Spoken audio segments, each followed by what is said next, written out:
भज गोविन्दं भज गोविन्दं गोविन्दं भज मूढमते सम्प्राप्ते सन्निहिते काले पुण्या पुण्य विवर्जित पंथ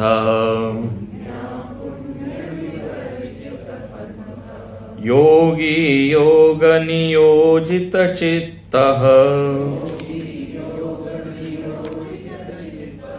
रमते बालोन्मत्तवदेव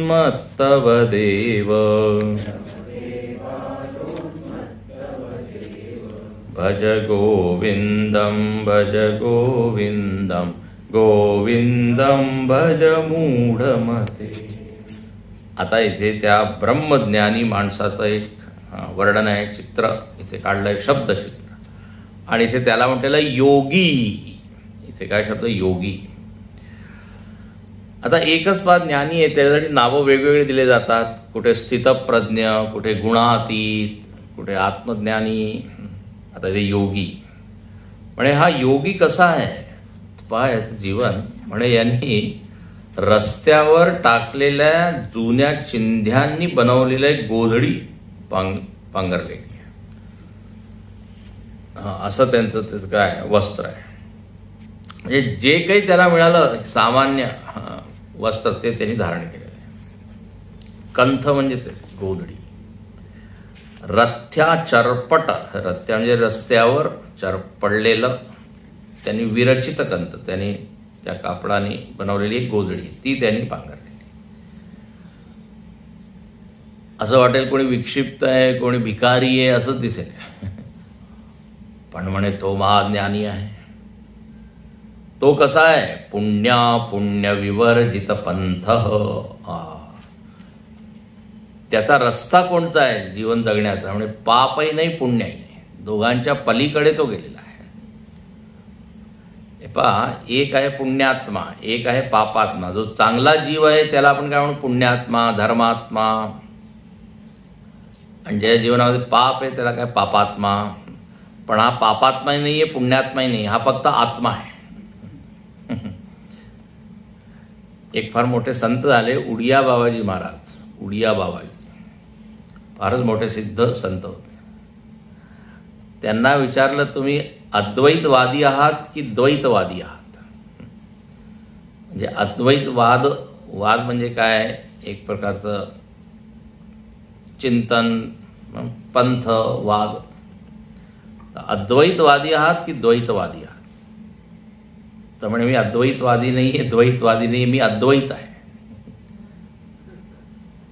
म्हणजे मी फक्त एक बोलणारा किंवा त्याचा प्रचार करणारा नाहीये, मी ते तत्व आहे. नाही तर वादी झालं की मग काय? प्रतिवादी होईल. मग काय? पक्ष विपक्ष, मग दुसऱ्याबद्दल एक प्रकारचं द्वेष, दुराव. म्हणून जो ब्रह्मज्ञानी असतो त्याला ही भावना असते की मी ब्रह्मज्ञानी आहे. ही सुद्धा एक प्रकारची उपाधी झाली, पदवी झाली. अहम ब्रह्म एव न तू ब्रह्मज्ञानी.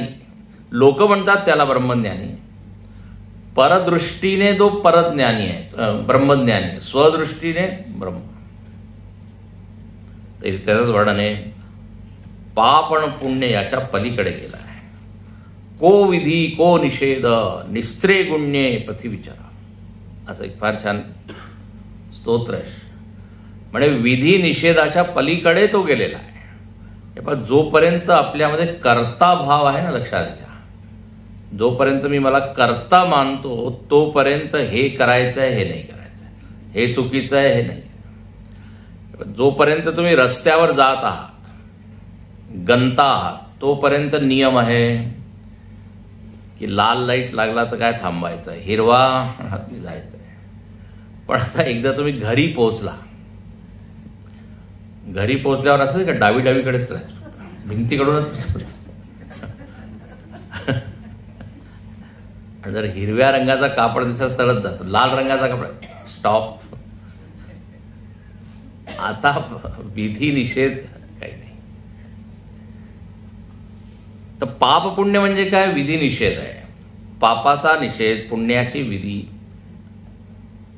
जोपर्यंत जीवभाव आहे हे सगळे नियम आहे असं म्हणतात. तर हा त्याच्या पलीकडे गेलेला आहे. शंकराचार्यांनी एक फार छान ग्रंथ लिहिलेला आहे, जीवन मुक्तानंद लहरी. खूपच सुंदर आहे. 16 त्याच्यामध्ये श्लोक आहे आणि या ज्ञानीचंच वर्णन आहे. मुनिर्न व्यामोह भजती गुरुदीक्षाक्षरतम. म्हणे तो नगरामध्ये जातो, पुरुषांबरोबर राहतो, स्त्रियांबरोबर राहतो, कधी जंगलामध्ये राहतो, कधी महालात राहतो, कधी गरम पाण्याने आंघोळ करतो, कधी थंड पाण्याने आंघोळ करतो. खूप वर्णन आहे त्याच्यामध्ये, पण कुठेच कधीच अडकत नाही. मुनिर्न व्यामोह, जीवनमुक्त पुरुष, इथे त्याचंच वर्णन आहे. तर म्हणे आनंद लहरी त्याच्यामध्ये आहे. आनंदाच्या डोही आनंद तरंग, हीच त्याची स्थिती आहे. तर योगी योग नियोजित चित्त, त्याचं चित्त त्या योगामध्ये संलग्न आहे. ते योगामध्ये त्या ब्रह्मामध्ये. आणखी रमते बाल उन्मत्तवत, लहान बालक किंवा म्हणजे लहान मुलाप्रमाणे किंवा वेड्याप्रमाणे तो क्रीडा करतो. त्याचं जीवन पाहून कोणाला अंदाजच नाही लागणार की हा कोणी मोठा नाही. लहान मुलाप्रमाणे. हे पण इथे 2 हे उदाहरण दिले. याचा अर्थ काय? लहान बालक आहे म्हणजे बालकामध्ये काही कर्ता भाव नसतो. मी मोठा आहे, करणार आहे असं काही नाही. भोळं बाबळं पण त्याचं मन असतं. आणि तो वर्तमान काळामध्ये जगतो. पहा, त्याला फार जास्त भविष्याची चिंता, भूतकाळ विसरतो. तो वर्तमान काळामध्ये इज एन्जॉईंग प्रेझेंट. ते म्हणतात ना की भूतकाळ is dead, past is history, future is mystery. भविष्य काय रहस्य आहे आणि प्रेझेंट इज अ गिफ्ट. वर्तमान काळ काय उपहार आहे, भेट. म्हणून गिफ्टला प्रेझेंट म्हणतात. तुम्ही काय प्रेझेंट आणलं? It is a gift given by God to all of us. वर्तमान काळ. पण आपण वर्तमान काळात क्वचितच असतो. भविष्याची चिंता किंवा भूतकाळाच्या ज्या स्मृती आहेत, आठवणी आहेत, त्याच्यामध्ये राहू. तर इथे बालक आणि उन्मत्त, वेड्याप्रमाणे म्हणजे काय? त्याला काही भान नाहीये. जसं वेड्याला काही भान नाहीये त्याप्रमाणे याला आपण आपल्या या पदाला, उपाधीचा म्हणजे उपाधीला एवढं महत्व देतो, त्याचा खूप भान आपण ठेवतो. मला त्यांनी पाहिलं नाही, सगळ्यांकडे पाहिलं, माझ्याकडे पाहिलं नाही. छोट्या छोट्या गोष्टीमुळे आपल्याला काय वाईट वाटतं. आता बघ, गीतेमध्ये एक श्लोक आलेला आहे ना, या निशा सर्वभूतानां तस्याम जागृती संयमी. सामान्य लोक ज्या विषयाबद्दल पूर्णपणे झोपतात किंवा ते लक्षच देत नाही, तिकडे ज्ञानी पुरुष खूप लक्ष देतो. म्हणजे परमात्मा आहे, आत्मा आहे वगैरे. आणि सांसारिक मनुष्य ज्याला खूप महत्व देतो, ज्ञानी व्यक्ती त्याला क्षुल्लक होतो, लक्षच देत नाही. कोणी पाहिलं काय आणि कोणी सन्मान दिला काय आणि कोणी स्तुती केली काय. नाही तर म्हणे सगळ्यांचं पहा नाव घेतलं त्यांनी आभार प्रदर्शनामध्ये, माझं नाव. तर नाव आहे, चित्र आहे, फोटो आहे, खूप लोकांना त्याच्याबद्दल अति सावध. इथे वेडा आहे याचा सांगण्याचा अर्थ असा आहे की या सगळ्या गोष्टींकडे त्याचं कळत आहे ना. तर योगी योग नियोजित चित्त, त्याचं चित्त त्या तत्वामध्येच रममाण झालेलं आहे. म्हणून तुल्य निंदा स्तुती म्हणून हे सगळे श्लोक आलेले आहे. निंदा स्तुतीमध्ये तुल्य आहे. का तुल्य आहे तो? जर त्याला आपल्या पदाचंच जर काय आठवण आहे किंवा त्याकडेच लक्ष आहे तर तो निंदा स्तुतीमध्ये सम नाही राहू शकत. शरीराकडेच त्याचं लक्ष आहे, आपल्या ड्रेस वस्त्राकडेच लक्ष आहे. कोणी निंदा केली लगेच त्याला वाईट वाटेल. समतत्वामध्येच जर स्थित झालं तरच आपण काय निंदा स्तुती मान अपमान याच्या पलीकडे जाऊ शकतो. तर इथे हा योगी पुरुष अशा या उच्च स्थितीमध्ये स्थित आहे. म्हणून आता इथे भाष्यकार परत म्हणतात, अरे तू सुद्धा या स्थितीला प्राप्त करू शकतो जर तू विचार केला तर. प्रथम करा हा विचार पुरता. एक नाट्यगीत आहे, नांदी होते, विचार करा. म्हणजे विचार करतो, कशाचा विचार? काल सांगितलं ना, दुकान मकान पकवान. इथे विचार करा भगवान भगवंताचा.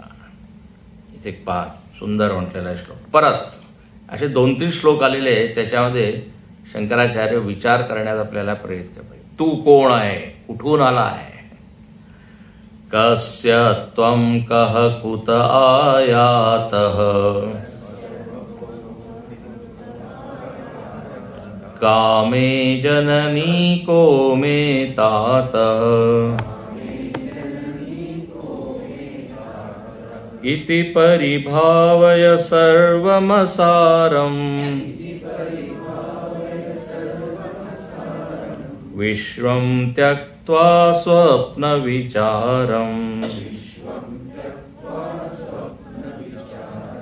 भज गोविन्दं गोविन्दं भज मूढमते गोविन्दं भज मूढमते. म्हणे तुम्ही स्वतःलाच प्रश्न विचारा की मी कोण आहे, तू कोण आहे, कस्त्वं कोहम, मी कोण आहे, हु एम आय, कोण.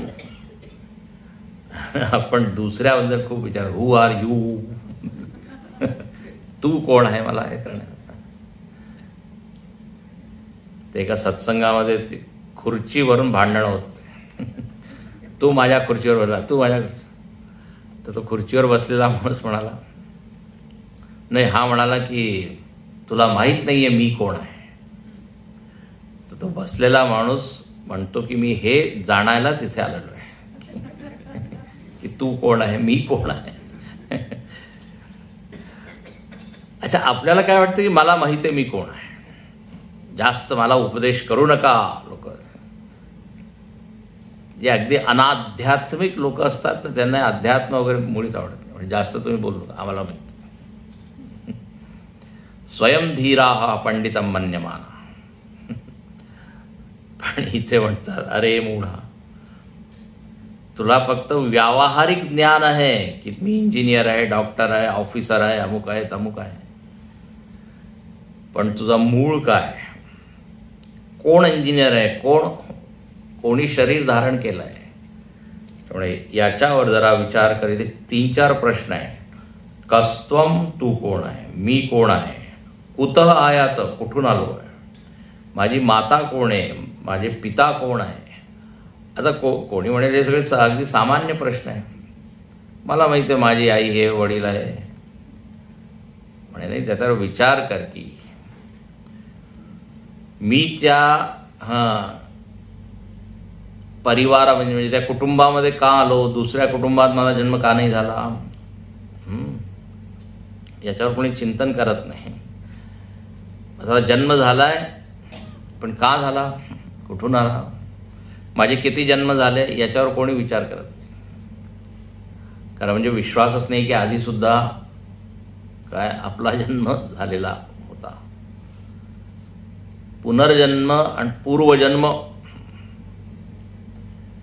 याच्यावर विचार केला तर आपल्याला हसूच येईल की माझे किती आई वडील झाले, किती सासू सासरे झाले, किती अनेक झालेले, कोणत्या जन्मामध्ये. तर एकाने एका सिद्ध माणसाला विचारलं, म्हणजे मला तुम्ही सांगा की मागच्या जन्मी ही आई ही कोण होती. आता त्यांनी पाहिलं म्हणे 2-4 जन्माआधी ही तुझी बायको होती. आता जर आपल्याला मागचं सगळं कळायला लागलं तर गडबड होईल, कन्फ्युजन होईल. अनेक गोष्टी तुम्हाला माहिती आहे ना, पेपरमध्ये येत राहतात. लहान तो मुलगा आहे तो सांगतो की माझा जन्म इथे झालेला, आणि तो सगळं त्याच्याबद्दल सांगतो. कधी गेलेला नाही, कसं काय त्याला ज्ञान? पूर्वजन्म म्हणून म्हणे कुठून तू आलाय जरा विचार कर, आणि कुठे तू जाईल हे. आता पूर्वजन्मावर विश्वास आपला नाही याचं एक कारण म्हणजे अनेक वेळा मी सांगितलं आहे, आपल्याला आठवत नाही काही, म्हणून आपण विश्वास करत नाही की खरोखर मी आधी सुद्धा होतो. पण खरं म्हणजे हा तर्क काही जास्त याच्यामध्ये दम नाही आहे, बळ नाही आहे, कारण अनेक गोष्टी आपण विसरतो पण त्या केलेल्या असतात. आता 6 दिवसापूर्वी तुम्ही प्रवचनात काय ऐकलं? आता विसरला, याचा अर्थ तुम्ही नव्हता का? म्हणे नाही नाही, पूर्ण 1 तास बसलो होतो. तर स्मृती इज नॉट द प्रमाण, पुरावा नाहीये की स्मृती असेल म्हणजे मी होतो, स्मृती नाहीये म्हणजे मी नव्हतो. अरे 7 दिवस काय, 1 तासापूर्वी, अर्धा तासापूर्वी जे सांगितलं ते आता आठवत नाही, पण होता की नाही? होता. तर खूप हा मोठा विचार आहे खरं म्हणजे कर्म सिद्धांत, याच्यावर विचार होता आहे. आता आणखी विचार जर करायला सुरुवात केली तर नुसतं हसूच येईल. इथे म्हणतात सर्वम असारम, जे आपल्याला सत्य सत्य वाटतंय निस्सार आहे. एकही वस्तू नित्य नाही, सत्य नाही, वर नुसती वाटते अशी आहे. जरा खोलात आपण शिरलो की काही. हे पहा, एक चित्र असतं की नाही, चित्र लांबून फार छान दिसतं, पण जरा तुम्ही त्याला झूम करा, नुसतं ते टिंब दिसतील फक्त. इथे या सगळ्या वस्तू आपल्याला सॉलिड दिसत आहे, पण विज्ञानाच्या दृष्टीने जर बघितलं तर हे नुसती पोकळी आहे. असे नुसते अणू आहेत, ते असे चिकटलेले आहे, बाकी खरी काही वस्तू नाही आहे. वैज्ञानिक लोक सुद्धा जसं दिसतं तसं मानत नाही. म्हणजे विचार करा, विचार केल्यावर काही दुसरंच तुम्हाला दृश्य दिसतं. तर असारम न तु सारम, जर ते केळीचं झाड आहे म्हणजे त्याचं तुम्ही काय वरचं काय म्हणतात त्याला, साल नाही, आवरण काढतं, आतमध्ये काहीच तुम्हाला मिळणार नाही, निस्सार आहे. किंवा जसं कांदा आहे, त्याच्यामध्ये एक त्याचे थर काढला काही तुम्हाला मिळणार नाही, असं उदाहरण दिलेलं आहे. असारम. कदली स्तंभवत, कदली म्हणजे केळीचं झाड. ते वाटतं की फार सॉलिड आहे ना, असं गोल राऊंड, पण त्यामध्ये काही शक्ती नसते आणि त्याच्यामध्ये आतमध्ये काही तुम्हाला मिळणार नाही. तर असारम. विश्वम त्यक्त्वा स्वप्न विचारम, म्हणे हे विश्व स्वप्नाप्रमाणे आहे. जेव्हा स्वप्नामध्ये आपण असतो त्यावेळेस वाटतं किती खरं आहे, पण एकदम जागल्यावर अरे काहीच सत्य नाही. जनक महाराजांना स्वप्न पडलं की ते भिकारी झाले आहे ना. सकाळी उठतात तर सोन्याच्या छान पलंगावर झोपलेलो.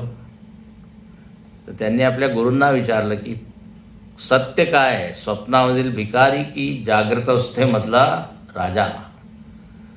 ते गुरु म्हणाले दोन्ही मिथ्या आहे. कारण ज्याचा बाध होतो, जी वस्तू नसते ती मिथ्या असते. म्हणजे जागृत अवस्थामध्ये स्वप्न नाही, स्वप्नामध्ये जागृत नाही, तर जागृत आणि स्वप्न दोन्हीच काय आहे, मिथ्या आहे. वेदांतामध्ये हा खूप विचार केला जातो. पण काय, स्वप्नाच्या तुलनेत कंपॅरिझन म्हणजे जागृत आपल्याला सत्य वाटते. पण जर ज्ञानाच्या दृष्टीने विचार केला तर जागृत अवस्था सुद्धा याला दीर्घ स्वप्न म्हटलेलं आहे. संसार स्वप्न तुल्यो हि रागद्वेषादि संकुल. हे पहा, स्वप्नाची आपल्याला अनुभूती होते आणि स्वप्न गेल्यावर नुसती स्मृती राहते, परत त्या स्वप्नामध्ये आपण जाऊ नाही शकत. आपल्या जीवनाकडे सुद्धा बघा, आता आपण जे आयुष्य जगलोय परत तिकडे जाऊ शकतो का? आता नुसत्या आठवणी आहे. लोक म्हणतात अरे स्वप्नाप्रमाणेच वाटतं, पण म्हणून जर विचार जर आपण नाही केला तर सॉलिड, याला म्हणतो सॉलिड रियालिटी. शास्त्र म्हणतात सॉलिड लिक्विड काहीच नाहीये. असारम, पाहता पाहता वस्तू नष्ट होऊन जातात. दृष्ट नष्ट स्वभाव, मरीची उदकवत, गंधर्व नगरवत, असे अनेक उदाहरण दिलेले. मृगजळाप्रमाणे दिसतं पाणी आहे, काही नसतं. तर म्हणजे जरा विचार करा. जर विचार नाही केला तर ठीकच आहे, जसं जीवन चालू आहे तसं चालू राहील. याप्रमाणे आत्मविचार करण्यासाठी शंकराचार्य आपल्याला जणू काही प्रेरित करत आहे. आता काय झालं, 2-3 श्लोक असे आलेले आहेत. का ते कांता, कस्ते पुत्र, संसारो यमतीव विचित्र, 6वा किंवा 7वा श्लोक आहे. त्यानंतर एक आणखीन आला, का ते कांता धनगत चिंता. परत परत त्यामध्ये हेच म्हटलेलं आहे की तू विचार कर, विचार केल्यावर तुला कळेल की तू तर ब्रह्म आहे, आत्मतत्व. आता झालं काय, तो जो शिष्य आहे तो ऐकत आहे, त्याला एकदम राग आला. तो म्हणाला, काय तुम्ही सारखं म्हणतात आत्मा, ब्रह्म, चैतन्य, म्हणे इथे तर एवढं भेद सगळा दिसत आहे, तुम्ही म्हणता की एकच तत्व, एकच तत्व. एकदम तू जरा चिडून त्या गुरुला म्हणतो, हे काय. गुरु म्हणाले की आता जे सत्य आहे तेच मी सांगेन. आता तुम्हाला आवडत असेल की आवड नसेल, पण सत्य तर सत्यच सांगेन ना. आता असं थोडी की अग्नी उष्ण आहे म्हणे मला आवडत नाही, आता ठीक आहे चला आजपासून असं तू जाण, अग्नी थंड आहे, असं होऊ शकतं. ब्रह्मसत्यम तेच सांगितलं जाईल. तर आता इथे पहा, ते गुरु म्हणतात की तू असं रागवू नको. त्वयि मयि चान्यत्रैको विष्णुः व्यर्थं कुप्यसि मय्य सहिष्णु भव समचित्तः सर्वत्र त्वं वाञ्छस्य चिराद्यदि विष्णु त्वं भज गोविंदम भज गोविंदम गोविंदम भज मूढमते. इथे पहा दुसऱ्या ओळीवर, व्यर्थम कुप्यसी मयि असहिष्णु, तू माझ्यावर व्यर्थ क्रोध करत आहे. कुप्यसी, उतावळीपणाने तू माझ्यावर उगीच रागवत आहे, असं त्या शिष्याला सांगितलं. त्याला थोडं जर म्हणजे असं झालं की काय एकच एक तुम्ही ज्ञान रटाळ ज्याला म्हणतात ना, एकच एक पिष्टपेषण म्हणजे जे काय केलं, चूर्ण केलेलं आहे, बारीक केलेलं आहे, त्यालाच परत परत बारीक करत आहे.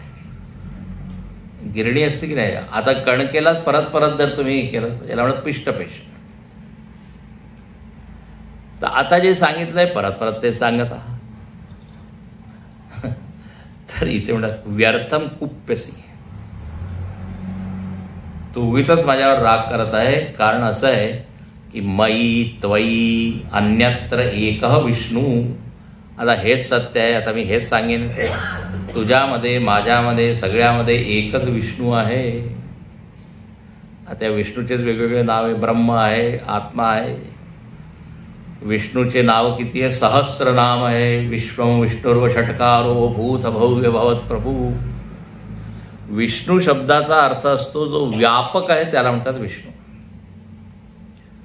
फक्त जो त्या क्षीरसागरामध्ये शयन करत आहे त्यालाच नाही म्हणत, त्याचं एक रूप आहे, पण त्याचेच विविध रूप आहे. आणि म्हणे जर ते तुला जाणायचं असेल तर भव समचित्त, समचित्त भव, तू मनाला सम करून मग जरा पहा. फार छान सांगितलंय, यदि त्वम विष्णुत्वम वांछसी अचिरा तदा भव समचित्त, असं वाक्य म्हटलंय. यदि जर तुला विष्णुपदाला प्राप्त करायचं असेल आणि लवकर अचिरात, तर म्हणे काय कर, सम, विषम करू नको आपल्या मनाला, सम कर. कारण तो परमात्मा सम आहे. जोपर्यंत मनाला तू सम करणार नाही त्या समतत्वाचं ज्ञान होणार नाही. तर भव, समचित्त भव. जसं आपण आशीर्वाद देतो ना, काय दीर्घायु भव, अखंड सौभाग्यवती भव. इथे काय म्हणा, भव समचित्त भव, तुझं चित्त सम होऊ दे. वृंदावनामध्ये जर तुम्ही गेला तर तिथे संत लोक काय आशीर्वाद देतात, कृष्णे मतिरस्तू, म्हणे तुझी मती कृष्णामध्ये लागू दे, असा आशीर्वाद देतात. दीर्घायु भव, चिरंजीवी भव, हे तर सामान्य. आता इथे आध्यात्मिक आशीर्वाद काय, समचित्त भव. जर तू समचित्त होईल तर तुला हे जे भेद दिसत आहे हे भेद दिसणार नाही. काल आपण गीतेमध्ये वाचत होतो ना, अविभक्तम विभक्तेषु विभक्तम इव च स्थितम. विभक्त विभक्त दिसत आहे, पण सगळ्यामध्ये एक कॉमन आहे, त्वयी मयी. शरीरामध्ये भेद आहे, संस्कारामध्ये भेद आहे, स्वभावामध्ये भेद आहे. म्हणजे भेदाची तर काही गणनाच नाही. सगळ्या बाबतीत फरक आहे, अंतर आहे. भाषा वेगळी आहे, विचार वेगळे आहे, मत वेगळे आहे. मुंडे मतिर्भिन्न, सगळ्यांचं मत. पण एक गोष्ट अशी आहे जी कॉमन आहे, त्याला म्हणतात सत्ता सामान्य चैतन्य. एक सत्ता सामान्य आहे, त्याच्याशिवाय सगळ्या सत्ता विशेष आहे. विशेष म्हटल्याबरोबर काय, जी माझ्यामध्ये आहे तुझ्यामध्ये नाही आहे, किंवा जी तुझ्यामध्ये आहे ती माझ्यामध्ये आहे, त्याला म्हणतात विशेष.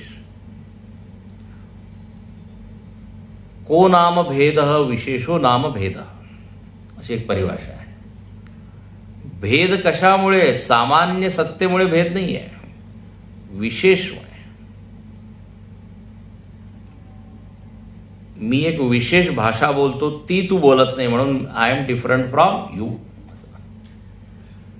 को नाम भेद, भेद कशामुळे, विशेषामुळे. तर एक निर्विशेष सत्य आहे, त्वयी मयी. म्हणजे त्याच्यामध्ये तू मन काय कर, सम कर. इंग्लिशमध्ये एक शब्द आहे सेम, संस्कृत शब्द आहे सम. सम अँड सेम आर सेम, है की नाही, सम अँड सेम. आणि ते पुढे सुद्धा म्हणतात की हा मित्र आहे, हा शत्रू आहे, म्हणे असा तू जरा भेद कमी कर. पहा पुढचा श्लोक, शत्रौ मित्रे पुत्रे बंधौ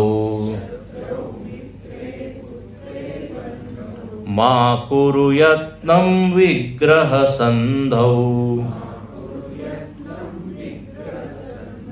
सर्वस्मिन्नपि पश्यात्मानं सर्वत्रोत्सृज भेद ज्ञानम् भज गोविंदं गोविंदं भज मूढमते.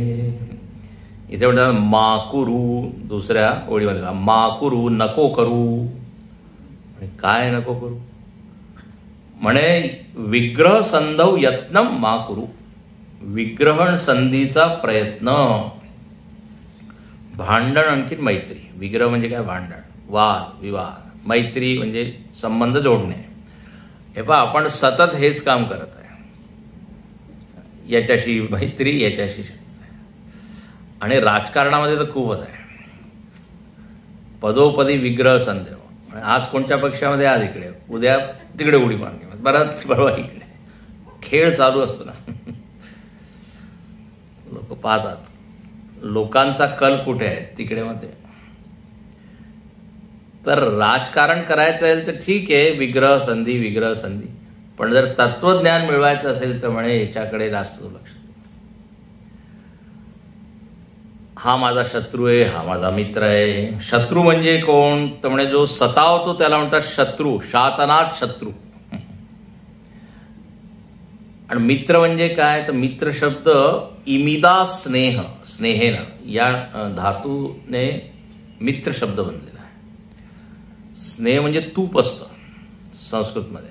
तर म्हणजे मित्र म्हणजे कोण आहे, तर ज्याच्या मनामध्ये प्रेम आहे. इमिदा धातूपासून ते मित्र शब्द बनले आहे. आणि ज्याचा अर्थ काय की ज्याच्या हृदयामध्ये रस आहे, रस. तर मित्राविषयी प्रेम, शत्रूविषयी द्वेष. शत्रू मित्र. त्यानंतर पुत्रे बंधू, हा माझा मुलगा आहे, हा माझा बंधू आहे. तर आपण असे अनेक नाते बनवलेले आहे, नाते. पण हे सगळेच्या सगळे काय आहे म्हणे, वर आहे. खरं कोणीच आपला नातेवाईक नाही खरं म्हणजे. ते गुरुजी छान म्हणतात, जेवढे आपले नातेवाईक आहे त्यांना इंग्रजीमध्ये काय म्हणतात, रिलेटिव्ह. आणि रिलेटिव्ह शब्दाचा जर आपण शब्दार्थ केला तर काय होईल, जे अपेक्षिक आहे रिलेटिव्ह. तर ते म्हणतात all these people they are relative, they are not absolute. म्हणजे ते परम सत्य नाहीये, ते एका अपेक्षेमुळे. जोपर्यंत लग्न झालेलं नव्हतं तोपर्यंत हा मुलगा आहे आणि मुलगी आहे. आणि जसं शुभमंगल सावधान, आता ही पत्नी झाली आणि हा पती झाला, एका क्षणात पा संबंध. तर असे अनेक संबंध. अच्छा, जन्म घेताच पा किती आपले नातेवाईक तयार होतात. जन्म घेतला की हा मामा आहे, हा काका आहे. शरीर धारण केल्याबरोबर तर म्हणे असे हे नाते वगैरे आहे. पण हे काय सगळे टेम्पररी. या जन्मामध्ये ठीक आहे, पण पुढच्या जन्मी ते राहतील किंवा मागच्या जन्मी नव्हते. आता म्हणे कोणी इतकं खोल विचार कोण करतं, सगळे बस जसं दिसत आहे त्याच्यावरच विचार करतात. पण आता इथे म्हणतात जर तुला मोक्ष पाहिजे तर करावं लागेल, नाही तर मग सर्वस्विन्नपि पश्चात्मानम, सगळ्यामध्ये त्या आत्मतत्वाला पहा. आता रामकृष्ण परमहंसांनी आपल्या बायकोमध्ये पहा, शारदा देवीमध्ये त्या मातेचं दर्शन केलं आहे की नाही, गोष्ट आहे. सर्वस्विन्नपि पश्चात्मानम, सगळ्यांमध्ये खरं जे तत्व आहे ते आत्मतत्वच आहे. आणि सर्वत्र उत्सृज भेद अज्ञानम, भेदाज्ञानम असा तो शब्द आहे का. भेद ज्ञान म्हणजे त्यामध्ये आहे. हा जो भेद आहे हा अज्ञानामुळे आहे. आणि या अज्ञानाचं तू काय कर, उत्सर्जन कर, म्हणजे त्याला टाकून दे. जोपर्यंत अज्ञान आहे तोपर्यंत भेद आहे. तर परत त्या एकत्वाकडेच शंकराचार्यजी आपल्याला घेऊन जातात. म्हणजे एकाकडे पहा, एकाकडे. अच्छा, आपल्याला हे एक तत्व का दिसत नाही, तर इथे म्हणतात की एवढे अडथळे आहे. रोड ब्लॉक्स असतात ना, ब्लॉकेज किंवा स्पीड ब्रेकर, त्याला काय म्हणतात, गतिरोध. तर इथे 6 गतिरोधक आहे पुढच्या श्लोकात म्हणतात. ते तुम्हाला काय जाऊ नाही देत त्या तत्वापर्यंत. कोणचे, कामम क्रोधम लोभम मोहम त्यक्त्वात्मानं पश्यति सोऽहम्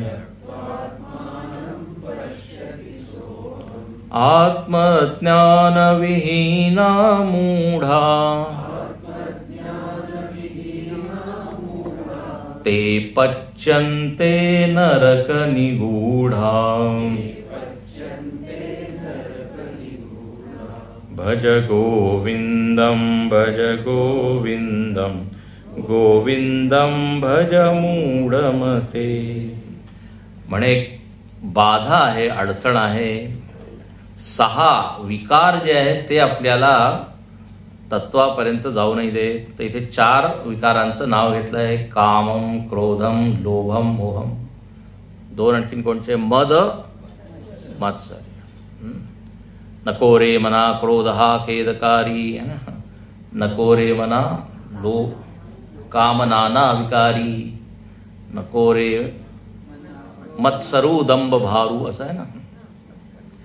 तर त्याच्यामध्ये सुद्धा मनाच्या श्लोकामध्ये सगळ्यांचा निषेध केला. नको नको नको, यांच्या आहारी जाऊ नको. म्हणे इथे काय म्हणतात, त्यक्त्वा यांना सोड, काम क्रोध लोभ मोह. म्हणे स्वामीजी हे सांगणं फार सोपं आहे, पण एक एक विकार सुटत नाही, आयुष्य निघून जातं पण ते सवय जात नाही. क्रोध, राग राग राग, इतका राग येतो, स्वतःवरच राग येतो की हा राग सुटत काय. एकाला सांगितलं तू रोज जप कर की आज मी राग करणार नाही, क्रोध करणार नाही, तर तुला आठवण राहील जेव्हा क्रोध येईल तेव्हा तू शांत राहील. त्यांनी जप केला, मी क्रोध करणार नाही, क्रोध करणार. 2 महिन्यानंतर ते स्वामीजींनी विचारलं, आता तू राग करतो का? म्हणे नाही करत. Very good. पण म्हणे कधी कधी विसरतो. केव्हा? म्हणे जेव्हा राग येतो. ऐन परीक्षेच्या वेळेस काय विचारतो. तर उदाहरण आहे फक्त. लोक म्हणतात ही माझी सवय काय जात नाही. एक एक वीकनेस सगळ्यांमध्ये असतं, एक एक काहीतरी. म्हणे गोड पदार्थ जर आला तर मग तर मी नाही थांबणार. अच्छा, गोडमध्ये सुद्धा आता व्हेरायटीज ऑफ गोड आहेत, त्याच्यामध्ये जरा श्रीखंड आलं तर मग तर इथे काय म्हणतात, कामनेचं त्याग. आता याच्यासाठी आपल्याला छोट्या छोट्या स्वरूपात साधना करावी लागेल. एकदम हे सगळे जाणार नाही. दिवसात जर 10 वेळा मी राग करायचा आहे तर 2 वेळाच करा. जसं जर मी व्हॉट्सअप दिवसभर पाहत आहे त्यामुळे मी फक्त 1 तासच पाहिजे, आहे की नाही. TV मध्ये 3 तास पाहत आहे, म्हणे नाही आजपासून आता मी त्यक्त्वा सोडलाय. का? म्हणे भजगोविंदम ऐकून आलाय. छोट्या छोट्या ह्याच्यात जर साधना केली तर ते होईल. तर इथे म्हणतात की जर हे विकार, यांना षडरिपू म्हटलेलं आहे, हे शत्रू आहे, शत्रूप्रमाणे आपल्याला सतावतात. त्यक्त्वात्मानं पश्यति सोहम. म्हणे यांना तू सोड. आणखीन तू कोण आहे? सोहम सोहम. सह अहम. सह म्हणजे सह ब्रह्म, सह तत्व, सह आत्मा. तत् अहम. सोहम सोहम जाप करतात लोक, हंस सोहम हंस सोहम. तर असं सतत विचार कर, I am that, I am that. मी कामी क्रोधी लोभी एवढंच नाहीये, एका क्षणासाठी मी होतो, पण ते माझं खरं स्वरूप नाहीये. तर म्हणे जेव्हा तू हे सोडेल तेव्हा तुला दिसेल की तू ते तत्व आहे. आणि जर आत्मज्ञान मिळवलं नाही तर म्हणे तू मूर्खच राहिले, मूढच राहिले. आणि ते पच्यन्ते नरक निगूढा. ते नरकातील बंदिवानाप्रमाणे यातना भोगतात. ते म्हणजे ते लोक कोण? जे आत्मज्ञान विहीन, या आत्म्याला पाहत नाही. परत म्हणतात की तुम्ही आत्मविचार, आत्मचिंतन करा. म्हणजे लोक का नाही करत एवढं सांगितल्यावर सुद्धा? इतक्या वेळा सांगतात संत. म्हणजे याचं कारण असं आहे, भोगांमध्ये एवढं आकर्षण आहे, तिथे एवढं सुख आहे, तर आत्मसुख एकदम त्याला काही कळत नाही. आणि असं म्हटलेलंच आहे, यत्त दगरे विषमिव परिणामे अमृतोप. हे वेदांत ज्ञान वगैरे विषाप्रमाणे फार कठीण आहे सुरुवात. अच्छा, माणसाला काय लगेच सुख पाहिजे, इन्स्टंट. आता ते याच्यात मिळत नाही. अच्छा, भोगामध्ये काय लगेच सुख आहे. जिभेवर गुलाबजाम ठेवला लगेच. तुम्ही काही दृश्य पाहिलं टीव्हीवर आणि एकदम वा, सिनेमा पाहिला लगेच. पण इथे तर असं नाहीये ना. म्हणून इथे पहा, पुढच्या श्लोकात काय म्हणतात, सुखतः क्रियते रामा भोगः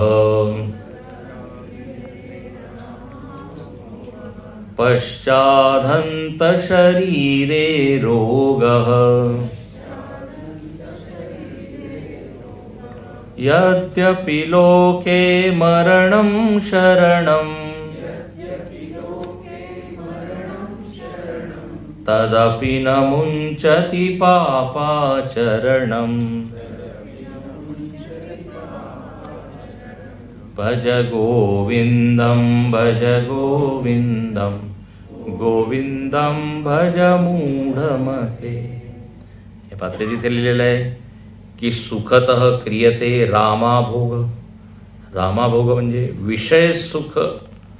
विषय सुख करताच तो स्त्रीशी रमतो, स्त्री पुरुषामध्ये, पुरुष स्त्रीमध्ये, आणि सगळे भोग जगातील सुख मिळतं त्याला, आणि त्याच्यामध्येच तो रममाण होत असतो. आणि मग काय, भोगे रोग भयम कुले च्युती भयम. भोगामध्ये रोग आहे, अतिभोग रोग. भर्तृहरींनी एक श्लोक लिहिला आहे, त्याच्यामध्ये म्हटलेलं आहे की सगळ्या वस्तूंमध्ये भय आहे, भय भय भय. तर ते भोगे रोग भयम इथून सुरुवात करतात. वित्ते नृपालात भयम. पैशामध्ये राजाची भीती आहे. जर जास्त पैसा गोळा केला तर काय, टॅक्स, नोटबंदी झाली, सगळा काळा पैसा निघाला 2 मिनिटात. त्यामुळे टॅक्स आहे, म्हणजे काही काही नियम आहे. काय म्हणतात, आय से अधिक संपत्ती. तर वित्ते नृपालात भयम. कोणाचं रूप खूप सुंदर आहे तर म्हणे त्याला भीती काय, रोग होताच त्याच्यामध्ये, सौंदर्य ते निघून जातं. जो विद्वान आहे त्याला कशाची भीती आहे, अरे म्हणे माझ्यापेक्षा जर जास्त कोणी विद्वान आला आणि त्यांनी शास्त्रार्थ केला तर मी पराजित होईल. सगळ्यामध्ये काय, भय भय आहे. तर भोगे रोग भयम. इथे सुद्धा म्हणतात पश्चादंत शरीरे रोग हंत. अरे अरे अरे अरे अरे असं एक हंत, एक निपात आहे. पहा पहा, या भोगांमध्ये रोग आहे तरी माणूस सोडत नाही. यद्यपि लोके मरणम शरणम तदपि न मुंचती पापाचरणम. त्याला माहित आहे की आता मी इथून जाईन आहे, तरी तो शेवटपर्यंत सुटत नाही. मरणम शरणम, शेवटी शरण मरणाची आहे, पण पापाचरण. कामातुराणाम भयम न लज्जा असं म्हटलेलं आहे ना. त्याला लज्जा नाही, भय, तो त्याच्यामध्येच रममाण. मरणम शरणम, शेवटी मरण आहे. लास्ट लाफ ज्याला म्हणतात. शेवटी कोण हसतो तो म्हणे यमराज. म्हणजे तू किती कमावून घे, किती, शेवटी ते इथेच राहील. इस दुनिया में खूब कमाया, क्या हीरे क्या मोती, मगर दुख इस बात का है कि कफन में जेब नहीं होती. किती तुम्ही कमवा जावा, ते शेवटी इथेच राहील. मरणच सत्य आहे, अटळ सत्य, ध्रुव सत्य हेच आहे. म्हणून म्हणे काय, लवकरात लवकर तू आत्मज्ञान मिळवून मरणापासून मुक्त. पहिल्या श्लोकावर तेच सांगितलं, नाही नाही रक्षती डुक्रुम करणे. अच्छा, इथे म्हणतात पण पहा, लोक त्या पैशाच्या पाठीमागे एवढे वेडे आहे की पैशासाठी देवाला सोडतात, आपल्या नातेवाईकांना सोडतात. आहे की नाही, जगामध्ये सध्या हेच सुरू आहे. सुख सोयी त्याच्यासाठी सगळे चांगले चांगले नातं ते तोडतात. म्हणजे आम्हाला स्पेस पाहिजे, स्पेस. आधी कसे एकाच कुटुंबात सगळेजण राहायचे, सोयी कमी पण प्रेम जास्त. आता इथे पहा म्हणतात अर्थम. राहिला का, अरे हा, अच्छा. पण चला आता हा 29वा जो परत तिकडे जाऊ. अर्थम अनर्थम भावय नित्यम नास्ति ततः सुखलेश सत्यम. पुत्रादपि धन भाजां भीति सर्वत्रैषा विहिता रीति. भज गोविंदम भज गोविंदम गोविंदम भज मूढमते. मागच्या श्लोकामध्ये भोगांवर अटॅक म्हणजे आक्रमण केलं, म्हणजे या भोगामुळे रोग. आता इथे म्हणतात पैसा. पैशाला जरी आपण म्हणतो अर्थ अर्थ, पण आहे तो अनर्थकारी. अर्थम अनर्थम भावय नित्यम. म्हणे तुम्ही पैशाची फक्त एकच बाजू पाहता. प्रत्येक गोष्टीमध्ये दोन बाजू आहे, सकारात्मक नकारात्मक, गुण दोष. त्याला म्हणतात प्रतिपक्ष भावना. पैशामुळे सुख मिळतं, नो डाऊट. पैशामुळे अन्न वस्त्र निवारा, नो डाऊट. पण पैशामुळेच काय होतं तर म्हणे भांडण होतात, कुटुंब तुटतात पैशामुळे. जमीन जायदाद रोजच आपण ऐकत असतो सगळ्या भावांमध्ये. काय तर इथे म्हणतात पुत्रादपि धनभाजाम भीती. धनिकांना पुत्रापासून सुद्धा भीती असते. पैशासाठी लोक त्याचे काय हत्या करून देतात. काय सुनेला जाळतात वगैरे, काय काय हुंडामध्ये जर पैसा तेवढा नाही मिळाला वगैरे. अर्थम अनर्थम नास्ती. इथे तर शंकराचार्य काय म्हणतात, सुखलेश नास्ती. सुखाचा लेश मात्र नाहीये पैशामध्ये. हो हो हो. नाही म्हणे थोडं तर सुख आहे, अगदी तुम्ही एकदमच त्याला. पण शंकराचार्य म्हणतात लेश मात्र अपि सुख. अरे पण अर्थ इथे असा आहे की पैशापेक्षा सुद्धा अनेक अशा वस्तू आहे ज्याच्यामध्ये आनंद आहे, सुख आहे, प्रेम आहे, भक्ती आहे, ज्ञान आहे, ह्याच्यामध्ये सुख आहे. म्हणजे सर्वत्रैषा विहिता रीती. सगळीकडे हीच तऱ्हा आहे की पैशामुळे भीती आहे, भांडण आहे, वाद आहे. म्हणून जरा चिंतन करा. लक्ष्मीची पूजा करा, पण लक्ष्मी बरोबर नारायणाची सुद्धा पूजा करा असं. आणि म्हणून इथे पहा मागे आपण जाऊ 27वा श्लोक. याच्यामध्ये साधना सांगितली, काय केलं पाहिजे. तुम्ही फक्त नकारात्मक एक चित्रच नका सांगू, हे सगळं चुकीचं आहे, हे सोडा, हे सोडा. अरे काय करायचं हे तर सांगा. तर पहा, गेयम गीता नाम सहस्रम ध्येयं श्रीपतिरूपमजस्रं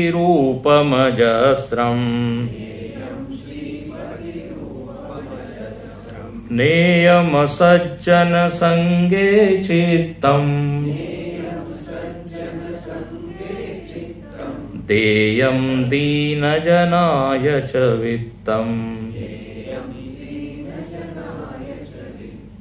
भज गोविन्दं भज गोविन्दं गोविंदम भज मूढमते. 2 मिनिटं घेऊ शकतो ना मी, थोडा टाइम पूर्णच करायचं आहे आपल्याला. म्हणे काय केलं पाहिजे तर पहा, गेयम, ध्येयम, नेयम, देयम, 4 इथे या क्रिया आहे. गेयम म्हणजे गाण्यासारखं काय, काय कशाचं गाणं म्हणावं तर म्हणे देवाचं गाणं म्हणा. काय आहे तर म्हणे गीता आणि विष्णू सहस्रनाम. तर रोज गीतेचा 1 अध्याय म्हणा आणि रोज विष्णू सहस्रनाम म्हणा. गेयम हेच गाण्यास योग्य आहे. दुसरं म्हणतात ध्यान करायला पाहिजे. आणि कशाचं ध्यान करा, ध्येयम श्रीपती रूपम अजस्रम. अजस्रम म्हणजे सतत. कशाचं ध्यान करा तर म्हणजे श्रीपती, लक्ष्मीपती नारायण. मग म्हणतात मनाला घेऊन जा. नेयम कुठे, सज्जन संगे, सज्जनांच्या संघामध्ये त्या चित्ताला घेऊन जा, तिथे घे जा म्हणजे सत्संगामध्ये. आणखीन द्या, देयम काय दिलं पाहिजे तर म्हणे वित्तम, पैसा द्या. अरे म्हणे त्याच्याशिवाय सगळं काही मी देऊ शकतो. पैसा नाही, दक्षिणा नाही. तर म्हणे दीन जनायच वित्तम देयम. तर पहा, स्थूल साधना काय, स्थूलतम काही नाही करू शकत, तो कमी कमी दान तर करू शकतो ना. या साधनेमध्ये सुद्धा स्थूलता सूक्ष्मता आहे. अगदी स्थूल दान. लोक म्हणतात आम्ही काही प्रवचन वगैरे करणार नाही, पण डोनेशन म्हणजे येणार नाही, पण डोनेशन देऊ, देणगी देऊ. देयम. कोणी म्हणतात आम्ही ध्यान नाही करू शकत, आम्ही काय पठण करू शकतो. तर स्तोत्र पठण करा. म्हणे आम्ही स्तोत्र पठण करू नाही शकत, आम्ही ऐकू शकतो. म्हणे ऐका, सज्जन संगीत. आणि म्हणे नाही आम्ही ऐकू नाही शकत, आम्हाला ध्यानाची आवड आहे. ध्येयम म्हणजे एवढे काय पर्याय दिलेले आहे, याच्यावेळी काही करा. काल आपण गीतेमध्ये सुद्धा पाहिलं ना, केचित ध्यानेनात्मनि पश्यन्ति केचिद आत्मानम आत्मा, सांख्ययोगेन कर्मयोगेन. तर याप्रमाणे इथे म्हणतात गेयम ध्येयम. जर या साधना केल्या तर निश्चितच आपले विकार वगैरे कमी होतील. कामम क्रोधम जे सांगितलं. आणि या 30व्या श्लोकामध्ये तर आता शंकराचार्य म्हणतात की चला एका श्लोकामध्ये सगळ्या साधनेबद्दल मी सांगतो. आता या एका श्लोकावरच 7 दिवस प्रवचन होऊ शकतात. 30वा श्लोक. प्राणायामम प्रत्याहारम नित्यानित्य विवेक विचारम जाप्य समेत समाधि विधानम कुरु अवधानम महदवधानम भज गोविंदम गोविंदम भज मूढमते. इथे म्हणतात अवधानम कुरु, महद अवधानम कुरु. म्हणे काळजीपूर्वक, अत्यंत काळजीपूर्वक तू हे कर. म्हणे काय, तर या 3 ओळीमध्ये तीन काय किती प्रकारच्या साधना सांगितल्या. प्राणायाम, प्रत्याहार, विवेक विचार, जप, ध्यान आहे ना. अष्टांग योगामध्ये म्हटलेलं आहे प्राणायाम, यम, नियम, आसन, प्राणायाम. म्हणे या सगळ्या साधना करा. हेच उपाय, आणखीन काय. प्रत्येक उपलब्धीसाठी एक विशेष प्रकारची साधना करावी लागते. सगळ्याच उपलब्धी सगळ्या उपायाने होत नाही. पैसा मिळवायचा आहे तर वेगळी साधना आहे, पद मिळवायचं आहे तर वेगळी साधना आहे. आता जर मोक्ष मिळवायचं तर याच साधना कराव्या लागतील. आणखीन काय. तर म्हणे प्राणायाम करा. आता एक मी सांगितलं ना. प्राणायाम म्हणजे काय, प्राणांचं नियमन करणे. आता प्राणायाम तर सगळ्यांना येतं बहुतेक. आजकाल एवढा प्रचार झालेला आहे. डॉक्टर लोक सुद्धा म्हणतात प्राणायाम करतात की नाही तुम्ही. म्हणजे प्राणायाम झालं वन ऑफ द काय उपचार, थेरपी आहे ना. तर प्राणायाम, अनुलोम विलोम. जेव्हापासून टीव्हीवर बाबाजी येऊ लागले एकदम सगळे लोक प्राणायामात कुशल झाले. एकाने सांगितलं म्हणजे सकाळी सकाळी सगळे लोक प्राणायाम करतात, शुद्ध ऑक्सिजन ओढून घेतात. आम्ही उशिरा उठतो, आम्हाला मिळत नाही शुद्ध ऑक्सिजन. इतका प्रचार आहे. तर म्हणे प्राणाशी संबंधित प्राणायाम, इंद्रियांशी संबंधित प्रत्याहार, बुद्धीशी संबंधित विचारम, है ना. सगळ्या साधनेचा संबंध आहे. वाणीशी संबंधित काय, जप. तर या सगळ्या साधना केल्या पाहिजे. आता एवढंच मी सांगतो, जास्त विस्तार काय वेळ होत आहे. आणि शेवटी इथे म्हटलेलं आहे की सद्गुरूंच्या चरणी आपली भक्ती खूप वाढवली पाहिजे. जर सद्गुरूंची भक्ती असेल तर सगळं काही सिद्ध होऊन जाईल, सगळं काही सोपं होईल. म्हणतात ध्यानमूलम गुरोर्मूर्ती, पूजामूलम गुरोर्पदम, मंत्रमूलम गुरोर्वाक्यम, मोक्षमूलम गुरोर्कृपा. म्हणून पहा, गुरुचरणांबुज निर्भर भक्तः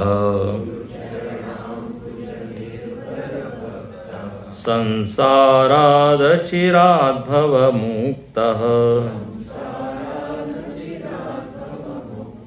सेन्द्रियमानसनियमादेवम् द्रक्षसि निज हृदयस्थं देवं भज गोविंदं भज गोविंदं गोविंदं भज। गुरुचरणांबुज निर्भर भक्त म्हणे तू गुरुच्या चरणी निर्भर भक्त होऊन जा, पूर्णपणे गुरुचरणावर निर्भर होणे म्हणजे समर्पण करणे। आणि जर तू असं झालं तर काय, द्रक्षसी निज हृदयस्थम देव, द्रक्षसी म्हणजे तू पाहिल त्या हृदयस्थ देवाची प्रचिती तुला येईल। गुरुकृपा, गुरुभक्ती केली तर गुरुकृपा होईल, गुरुकृपा होईल तर तुला आत्मदर्शन होईल, आणि मग आत्मदर्शन झाल्यावर काय होईल, मुक्ती मिळेल। संसारात चिराग भव मुक्त। तर तू असं हो, तू असं कर, इथे असं म्हटलेलं आहे। संसारापासून तू लवकर मुक्त हो, काय त्याच्या आधी काय कर तर म्हणे भक्ती कर। आणि दुसरं इथे म्हणतात इंद्रियांना शिस्त लाव। फक्त गुरु बस, गुरुजी म्हणतात ना गुरु हो जा शुरू, पण म्हणजे तू सुद्धा काही कर, गुरु तर आपल्या परीने करतीलच, पण तुला सुद्धा काही करावं लागेल। I am not a mule गुरु, गुरुदेव तर म्हणायचे, तुम्हाला थोडं काही करावं लागेल। म्हणून एक असती गुरुकृपा आणि दुसरी काय आत्मकृपा। स्वतःवर आपण जोपर्यंत कृपा करणार नाही तोपर्यंत गुरु सुद्धा काय करेल। तर इथे म्हणतात शिस्त लावा इंद्रियांना आणि मग भक्ती करा, तर निश्चितच तुम्हाला हृदयस्थ देवाची प्रचिती आहे। याप्रमाणे इथे हा ग्रंथ पूर्ण होत आहे भगवंताच्या कृपेने, गुरुदेवांच्या आशीर्वादाने। निर्विघ्न हा आपला प्रवास पूर्ण झाला। आता हा पहिला श्लोक जो आहे तो परत म्हणा आणि म्हणत राहा, आणि एकच इथे साधना आहे, काय, भज गोविंदम भज गोविंदम भज गोविंदम गोविंदम भज मूढमते संप्राप्ते सन्निहिते नहि नहि रक्षति गुरुं करणे। ओम पूर्णमदः पूर्णमिदं पूर्णात् पूर्णमुदच्यते पूर्णवनो निवसति देहे तावत् पृच्छति कुशलं गेहे गतवति वायौ देहापाये भार्या बिभ्यति तस्मिन् काये बालस्तावत् क्रीडासक्तः तरुणस्तावत् तरुणीसक्तः वृद्धस्तावत्